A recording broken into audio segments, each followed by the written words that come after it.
Okay. Hi friends. Welcome back to our channel. So, ఈరోజు మన topic వచ్చేసరికి కాంతార గురించి అయితే మాట్లాడబోతున్నాము. సో, ఫస్ట్ ఆఫ్ ఆల్ ఎవరైనా సరే మన ఛానల్ కొత్తగా వచ్చింటే ప్లీజ్ సబ్స్క్రైబ్ చేసుకొని బెల్ ఐకాన్ ఆన్లో పెట్టుకోండి. Kantara legend chapter 1. సో, ఈ మూవీలో మీరు ఏదన్నా ఎక్స్పెక్ట్ చేయాలి అనుకుంటే మాత్రం కొన్ని సీన్స్ మాత్రమే బాగుంటాయి. సో, అవి దాదాపు ఫస్ట్ హాఫ్లో అయిపోతాయి. సెకండ్ హాఫ్లో వచ్చేసరికి ఒక మైండ్ బ్లోయింగ్ ట్విస్ట్ ఒకటి ఉంటుంది. దేవుడికి సంబంధించిన విజువల్స్ అయితే మీకు కనిపిస్తాయి అన్నమాట. సో అది తప్ప ఓవరాల్గా మూవీలో అయితే ఏమీ లేదు. దీన్ని దాదాపు మనల్ని 3 గంటల సేపు కూర్చోబెట్టాల్సిన అవసరం అయితే లేదు.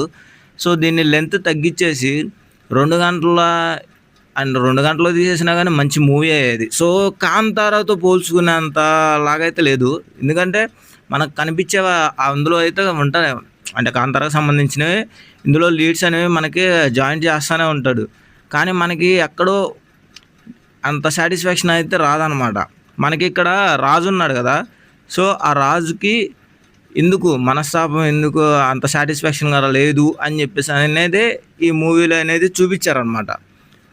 సో ఓవరాల్గా మనకి ఇక్కడ క్యారెక్టరైజేషన్ మొత్తం రాజు మీద నడిచిద్దా అంటే నో, రాజు కాదు. సో ఆ రాజు ఫ్యామిలీ మొత్తం ఏం చేసింది, ఏం చేయడం వల్ల ఆయనకి అంత సాటిస్ఫాక్షన్గా లేకుండా ఆ దేవుడి మీద నమ్మకం రావడానికి కారణం ఏంటి అనేది మనకి లెజెండ్లు అనేది చూపిస్తారనమాట. Legend chapter 1. సో మనకి దీనికి ఇంకొక పార్ట్ 2 ఉంది. వాళ్ళు ఆ పార్ట్ 2లో ఏం చూపిస్తారు అనే దాని మీద కన్నా మూవీ డ్యూరేషన్ అనేది తగ్గించేసుకొని తక్కువలో పెట్టుకుంటే బాగుంటుంది అని నా అభిప్రాయం. మీరేమనుకుంటున్నారు అనేది కామెంట్ చేయండి. అంటే మూవీ బాగాలేదని చెప్పను, అలాగని పీక్స్కి వెళ్ళిందని చెప్పను. సో ఒక మాదిరిగా అయితే చూడొచ్చు. కొన్ని సీన్స్ అయితే మాత్రం గూస్ బంప్స్ అయితే వస్తాయి. ఇన్ఫ్యాక్ట్ చెప్పాలంటే క్లైమాక్స్ లాస్ట్ 10 నిమిషాలు ఉంది చూసారా. సో ఆ 10 నిమిషాలు మాత్రం మైండ్ బ్లోయింగ్ ఉంటుంది.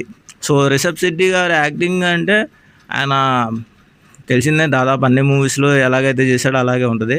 ఇందులో మోస్ట్ ఇరిటేషన్ క్యారెక్టర్ అయితే ఒకటి ఉంటుంది. రాజుకి ఒక కొడుకు ఉంటాడు. సో ఆ కొడుకు ఎందుకున్నాడా అనేది కూడా వాడికి అర్థం కాదనుకోండి ఒకటప్పుడు. సో అది ఇందులో మనకి మెయిన్ విలన్గా ఉండేది ఒక మేల్ పర్సన్ అనేది అయితే కాదు, ఒక ఫీమేల్ పర్సన్ అయితే మనకి విలన్గా అయితే కనిపిస్తుంది. సో మీరు అది చూసిన తర్వాత ఓరిని అమ్మ ఇద్దా అనుకుంటావు. సో అలా అనిపించిద్ది.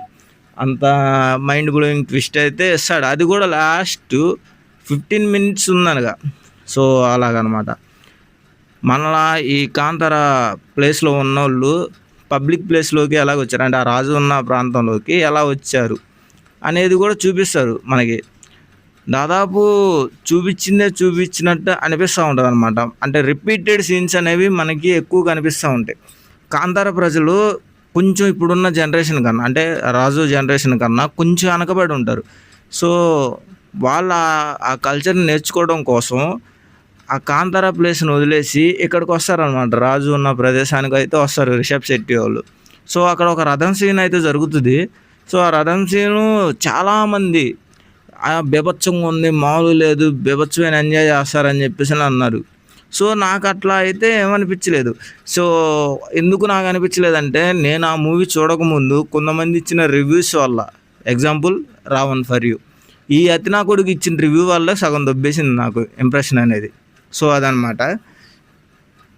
మిగతా సీన్స్ వచ్చేసరికి ఇంటర్వెల్కి అంటే అంతకు మించి ఉంటుంది అని చెప్పేసి అని ఈ అతిగాడే చెప్పాడు, రావణ్ ఫర్ యూ గాడు.